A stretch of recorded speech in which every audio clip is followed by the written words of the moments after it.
नमस्कार, मेरा नाम डॉक्टर हमज़ा शेख है। मैं एक स्पाइन एंड स्कोलियोसिस सर्जन हूँ, मणिपाल हॉस्पिटल द्वारका, न्यू दिल्ली में। आज हम बात करने जा रहे हैं फाइब्रोमाइल्जिया के बारे में, जो कि आजकल बहुत कॉमनली बढ़ता जा रहा है। ये अपने आप में वैसे तो कोई बहुत बड़ी बीमारी नहीं है, बट ये कॉम्प्लेक्स प्रॉब्लम है, जो ऑफनली मिसअंडरस्टूड है।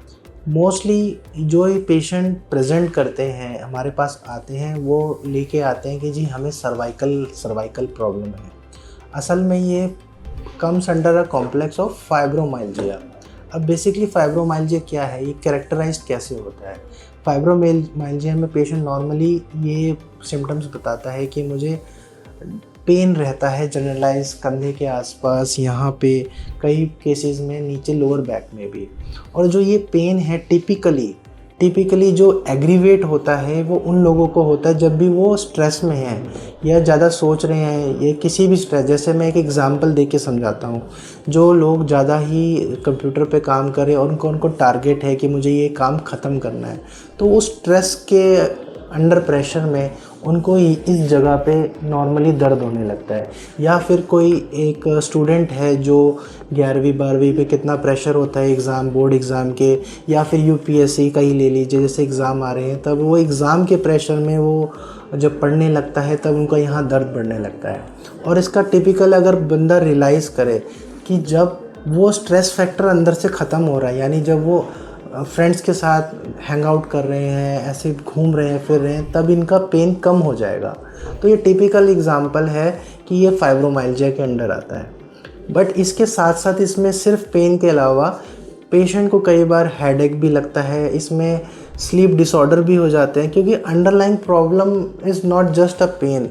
और इसका मुख्य कारण या अंडरलाइंग जो पैथोफिजियोलॉजी है उसका कारण है कि ब्रेन और स्पाइनल लेवल पे जो नर्वस सिस्टम है वो किस तरह पेन प्रोसेस करता है, उसमें थोड़ी सी गड़बड़ी आ जाती है। ये बेसिक समझाने का तरीका है।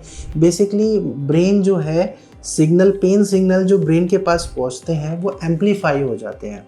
तो इसलिए वो छोटी छोटी प्रॉब्लम भी या छोटा पेन भी, कई बार कई लोग इतने सेंसिटिव हो जाते हैं कि यहाँ पे बैग रखते ही या टाई पहनते ही उनको पेन एग्रीवेट हो जाता है। तो ये बेसिकली ब्रेन जो है वो इन सिग्नल्स को एम्पलीफाई कर रहा है या फिर दूसरे सिग्नल्स को भी पेन की तरह परसेप्ट कर रहा है। तो ये अल्टीमेटली अंडरलाइंग प्रॉब्लम होती है फाइब्रोमाइल्जिया में। अब बात आ गई है कि इसको हम कैसे ठीक करें या कंट्रोल करें।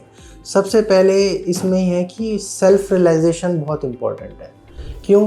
क्योंकि अगर सेल्फ रियलाइजेशन नहीं होगी इस चीज़ की कि भाई अंडरलाइंग मेरे पास स्ट्रेस की प्रॉब्लम है, तो क्या होगा कि पेशेंट जगह जगह बार बार डॉक्टर्स चेंज करता रहेगा, अनरियलाइजिंग कि मेरी शायद प्रॉब्लम कुछ स्ट्रेस रिलेटेड भी है।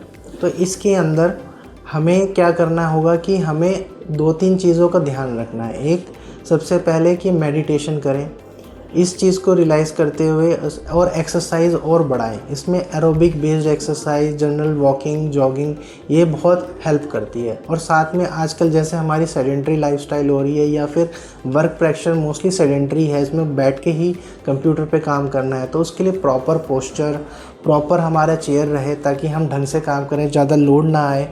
इस तरह से हमें करना है ताकि हमें ये जो सिम्टम्स हैं ये कम रहें। और अच्छी स्लीप लेना भी बहुत ज़रूरी है। इसी तरह से स्ट्रेस भी कम होगा तो ये प्रॉब्लम कम होगी। धन्यवाद।